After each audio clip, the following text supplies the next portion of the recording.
episode again on weekly basis to talk about humanitarian love. And here we are, your hosts, Pauline and myself. Hi, Pauline. Hi, Asel. Hi, everybody. So, the topic that we wanted to talk about today is a topic of feminine and masculine energy, which Pauline will be explaining what that's meant and how it's relevant and how we can use it in our lives. And also, I will be trying to look at it, the same concept, from a different angle for anyone who is not into feminine or masculine energy concepts or words that maybe makes you feel like it doesn't concern you, please don't switch off. I am sure that all of this, what we'll talk about, it will be relevant to every one of us. So that's why we thought that we want to look into how we're functioning, how we're being, and how that's showing up in our love life and what can be done about it, right? So that's why let's start the first question of introducing. Pauline, how would you explain feminine and masculine energy? And I will try to do the same without those concepts. So, Yes, right. So let's start. So the idea is to talk about those concepts, not to go too much in detail, but to see how they are relevant to the love life of humanitarians. And I choose to take this topic because this is something that I see a lot in my work with, including especially with humanitarian women. So those two energies, the concept are coming from ancient Eastern traditions, Tantra, Taoism. Maybe you've heard about yin or yang, or in Tantra, Shiva, Shakti, but I don't want to lose you here. The idea is that these are two energies, two different polarity, two different energy that are in all of us. It has nothing to do with our gender, with our sexual orientation. So I'm going to go and describe each of those energies, so it's going to start making sense for you. So masculine energy is the energy of action, being into action, going towards a goal, having a direction, and yes, taking actions towards a goal. So very result oriented.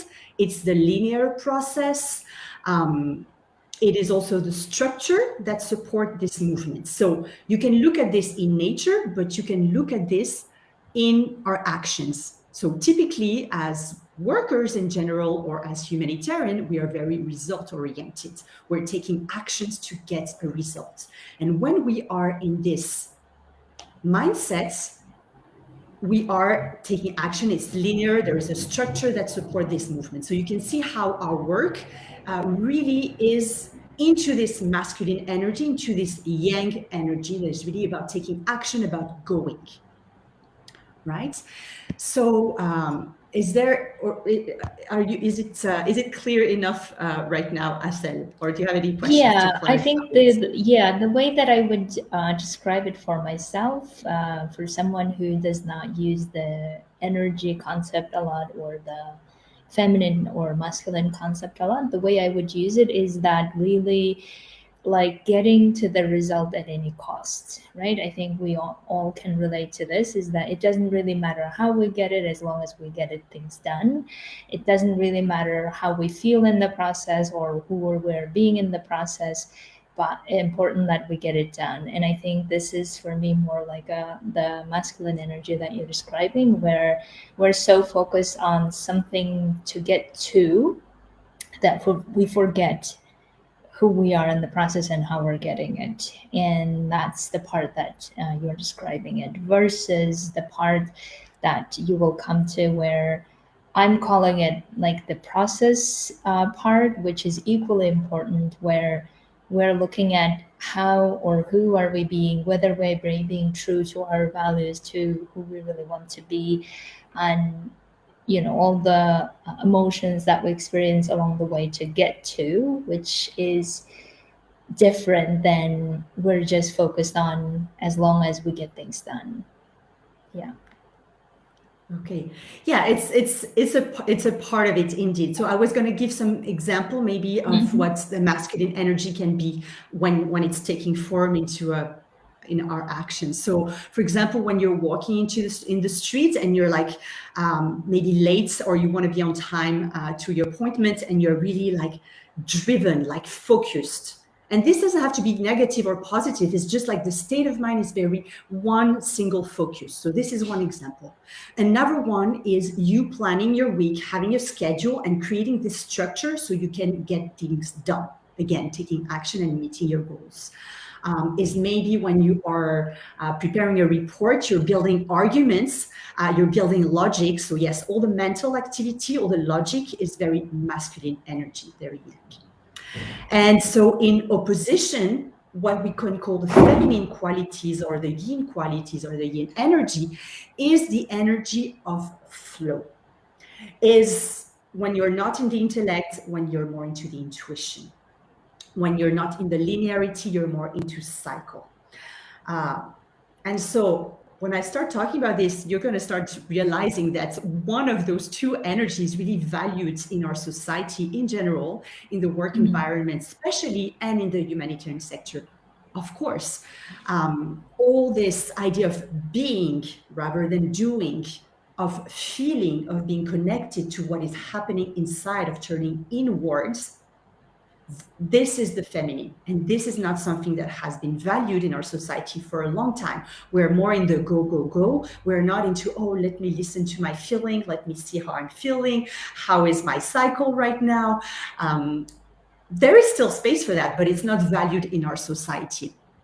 So I want to give you an example of what it can be to be in the feminine. So maybe you're going to resonate more. So the idea maybe when you get into a creative flow, maybe you're writing something, and it can be poetry, but it can be also a report. When you're going into the flow, you're really into the thing, you're in the flow. This is the feminine energy. When you are receiving something and when you are opening to receive, for example, a massage, when you're managing to be completely in your body, present, and to receive somebody giving something to you. This is the feminine. When you're walking around in nature or you're swimming and you're not aiming to reach the shore, you're just enjoying yourself. This is being in the feminine. And I would love to, yes, and I would love to really like stress that we don't maybe give the impression that you can have that only outside of work, because rightly, Pauline, you were saying that our work environments often unfortunately don't value this feminine energy, or the way I'm calling it, the process concept, where we are supposed to be producing, we're supposed to be functioning according to the plan and according to the schedules and whatever, but rather we can do easily all of those things of the flow, the creation at work as well, or in the relationships. Unfortunately, oftentimes we tend to do those things outside of those structured environments because we believe that we can't really do that within those structured environments, right? Because of the, systemic expectations, because of the culture of that environment, or because we just believe that we can't really do it that way and we need to be functioning in a different way. And I think that's where that disconnect also comes, is like we really want to be connected and creative and doing things according to our intuition, according to how we really feel like needs to be done. And because we don't feel like we can do it, we then start losing our motivation. We start losing our commitment, and then we start believing that we need to search for it somewhere else.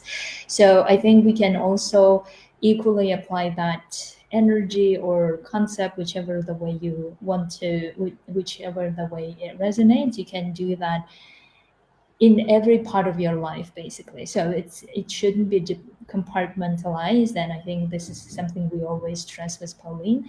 So that's why we are now talking only the love part of our life, obviously, because that's what we want to focus. But we really want to advocate that we can do that anywhere, where you function, where you work, or where you create. Yes. Yeah. Excellent points. Yeah, no, excellent point, Asel, and it's great. And maybe one way to reformulate, if you don't want to be using energy, you can use, I was thinking, state of being. I don't know if this is less esoteric, but kind of mindset of state of action of like which space you find yourself into. Yeah. So absolutely, those two elements you want to bring them into all elements of your life. So as I say, it's not related to gender. It's not because you're a woman that you have to be all feminine and a man all masculine. Absolutely not. It's just two different way of being that are interesting. It's interesting for you to tap into both of these, both at work and in all aspects of your life. But indeed, as today we're talking about love life, I want to say how this, let's say, overuse of the masculine, like this tendency that we have to be so much into the action, so much result oriented, so much tensed, because there is a tension when we are going towards a goal. We are tensed. We are like, whoop. So all of this, it is so much overused that it impacts our love life. And I want to explain how, because this is what we're talking about in this session, is like, how can we, what are the obstacles and how we can overcome those obstacles. So because there is this global environment supporting us to be in the action, it's really hard to switch out of that into being like more into the feminine. And why you want to be in the feminine in your love life? Because being in the feminine, it means being connecting to what is happening inside of you. So being connected to your emotions, being connected to your sensation, being connected to your inner world. So if you're always like, okay, I'm doing, okay, you kind of lose touch, you kind of disconnect to what is happening inside of you. So this is one first element. So it's like the going inward that we've talked already in another episode about connection. So it goes along the same line. And then there is this idea of openness also. That's when you're doing, you're the giver. But in relationship, it's more of a dance. You want to be giving, but you also want to be receiving, right? And this doesn't have to be, again, the man and the woman. It's like an exchange. But if you're always like in control, doing, I'm in charge, it is hard to be, okay, no, I'm opening my heart. I can open myself to love. I can open myself, in the bedroom to be taken, to surrender. And here I'm maybe more talking to the ladies, indeed. But connecting to your emotion and receiving love is for everybody, right? So these are already first elements. Another point that is important is the playfulness. Because when we are always result oriented, trying to get something and losing the process, when we're dating or when we are in a relationship, we want to be in the moment. We want to be like losing sight of the goal a little bit and be playing with what is present in us and with the other person at the moment.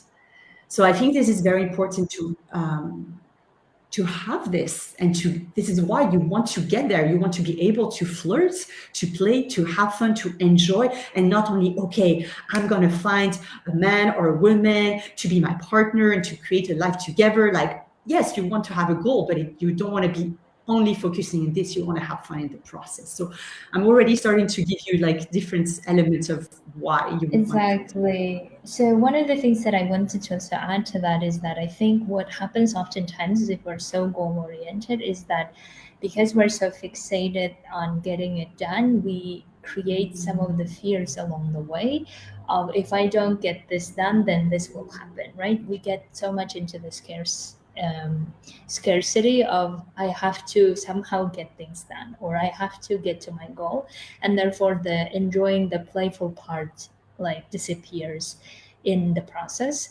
And the other one is also, I think, is that whenever we have that scarcity and fear, the trust element stops being in the surface, or meaning that we don't notice that we need to trust the things going the way they are going instead of rushing it, or instead of like moving it faster, or faster to get to what we want, kind of. In other words, if you are dating on the first day and if you really like someone, then not saying like, oh my god, the next date I could be already thinking or talking about XYZ, probably is not really a good move for anyone who likes dating like me.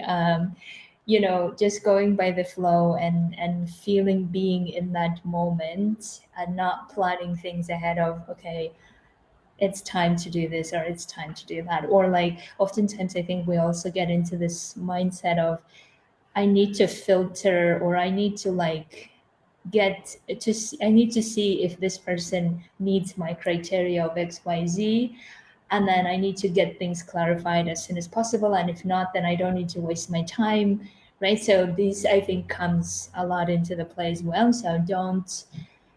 So if you're really enjoying it, if you're really like going with the flow of how things are going, don't let these thoughts disturb your experience of it, I think is what we're trying to say here. So that you not only enjoy the process, but also you know that you trust that things will go the way, in the end, the way you want to. Yeah, Pauline. Yeah, excellent point. And yes, you touch on trust, and I think I've talked a lot about safety and trust in our past episode. And this is one key thing that you want to approach relationship with this element of Yeah, trust and the connection with yourself, which for me is the feminine, yeah, is an element of trust. When you are connected to what is happening, when you know that you have your own back, when you have this inner connection, this presence, then you can open, then you can, be yes, vulnerable, be like, see me in my humanity, see me with yes, my exactly. flaws. I'm not perfect and I'm okay to be seen, right? Yes, And exactly. so yes, and as you mentioned, another point is, I don't know if I said it already, but the idea of the masculine is being very much into the intellect, into the head, into the mental, Yeah, the mind, which is great. We want that, we need that into the world, but sometimes we need to let the mind a little bit quiet, and we need to drop into our body. And if you think yes, about, sexuality, this is absolutely something that most of us struggle with, like being in the body. yes, So if you want to have a great experience and surrender, right, you want to be in yeah, your body. So this is the feminine, right? yeah, Um, but it made me think of also adding that as we want to have those both energies in the work, we also want to have those both energies into the love life. And now I'm more building up the case in why you want more feminine into your love life, or how it will support you. But the masculine, or the yang, is very important also when you're dating. This idea of having a goal of like knowing, yes, I want to meet my person, I'm going to take actions to get there and meet yeah, people. This is masculine. We want that as well. Having clarity about who you want. Like, this is the type of relationship I want. This is the type of person I want. The clarity will help you find the person more easily. And another idea, I mentioned structure is part of the masculine, having a structure. So having boundaries is very masculine. So those are all elements from the masculine that helps you in your love life as well. So to show you that both of these elements are important when you are looking to find love.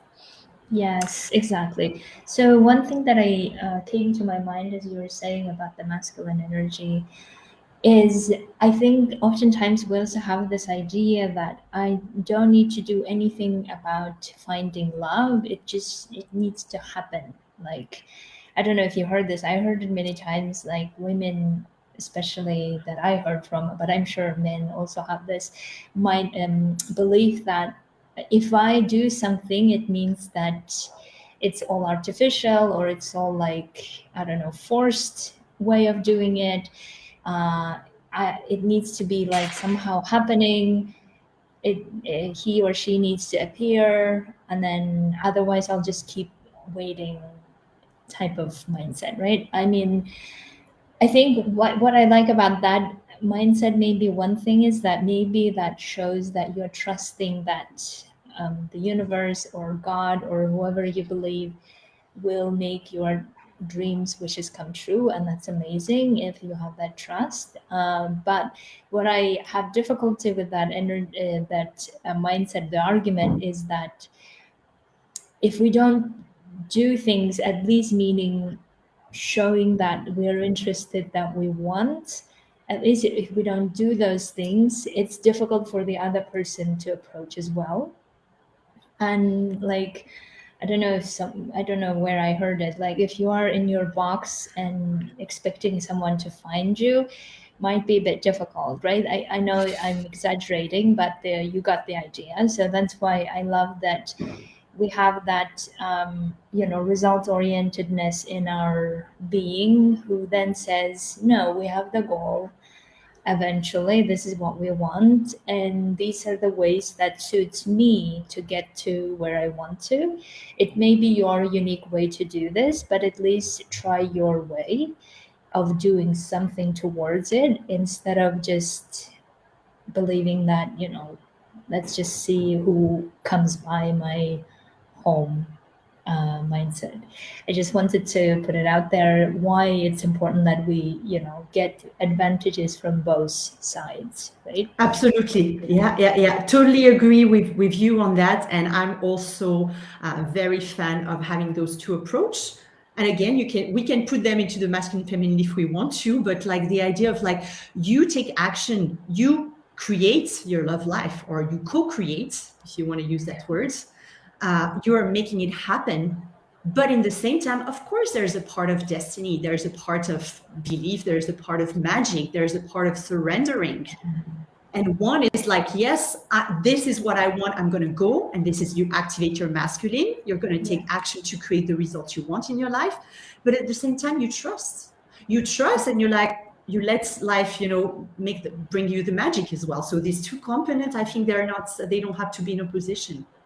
Exactly. And what I love about magic is that I really feel like the magic happens often also when our desires and the actions are in alignment, and then something wonderful happens, right? So it's not like we just do one part, or we just feel one part, or we just be in one part, but rather our beings and what we do are in alignment, then the magic happens. So that's why we really want to encourage you that have both, try both, and you can always switch from one to another depending on how or what your life situation is. But if you have both more or less in balance, whatever the balance feels to you, then it might be you are on a good um, way, on a good path. Yeah. Yeah. Anything we want to add on this, Pauline? There's one word, yes, that is coming to me as we are talking about this, and that is related to the feminine, is the word allowing. It's the verb to allow, because when we are humanitarian workers, we're like, again, very much doer, achiever. And so maybe another, yes, element that will resonate with you is allow things to happen, allow to be yourself, allowing things to come to you as well. That can be an active way, So yes, to go Yes. together with the surrender piece. Exactly. And I think what I love about the allow is also for, especially for those of us who are perfectionists, who believe that we need to do things in particular way, or we have to be in particular way, right? So for those of us, I think allowing is such a gift, to just allowing being in the way that you are. You don't need to like fix it or make it better in order to meet someone, right? We often have this idea that in order to meet this person, I need to be this some other version of me that I am not, or whatever. So for those of us, I think allowing to being whoever you are and showing that version to that relationship could be also something amazing to try. So I love that.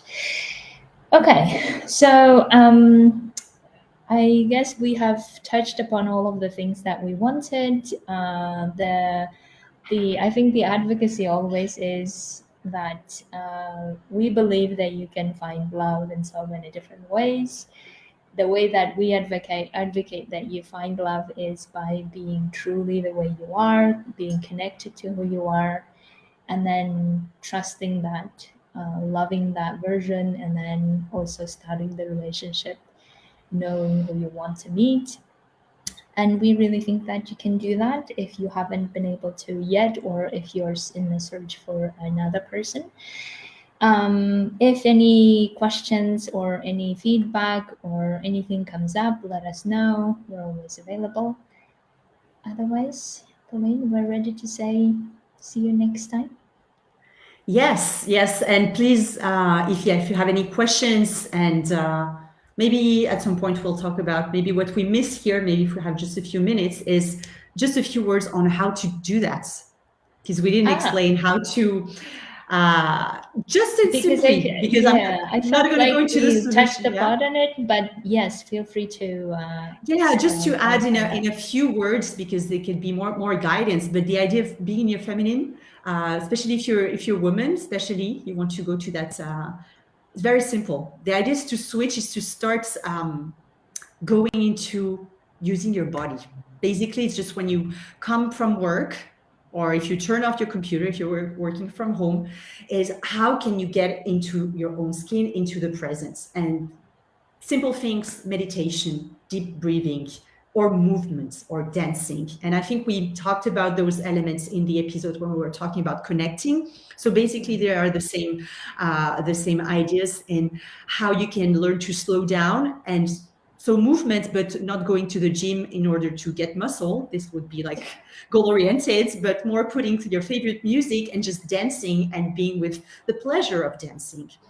Being in nature is also great, slowing down, being in nature, observing, taking in. So everything that is related to you being present in your body, present with your five senses, breathing, relaxing your nervous system is just going to help you to slow down, to be, and to open. And it's great to practice this before going out on a date, before connecting with somebody, like connecting with yourself and allowing yourself to be in your feminine and not being staying in your mind.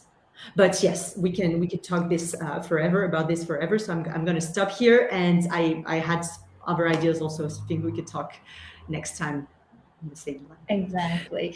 So maybe the only thing I will add is that, in my work as well as in other parts of my life, what I always prioritize is listening to how I'm feeling, right? That's always like the indication of what's going on, and I don't even need to name them. I just can listen to something is heavy, something is light, something is playful or not. So you can describe it in whichever way you want to, and the point is really to let your emotions, the way how your body is feeling, lead you in whatever you're doing. And I understand that in certain environments it may not be easy to do that, and it's okay, but always try to find the way to do that so they become your guiding, leading forces so that you don't force yourself, but rather you go in the flow. This is, I think, something to add. Okay. So it was great talking to you, Pauline, as usual. And Thank you. Likewise. also, yeah, and thank you to all for listening to us, to watch, to let us know how things are going. And we'll see you next Tuesday, same time. Yes. Bye. Bye, Asel. Bye, everyone. Bye.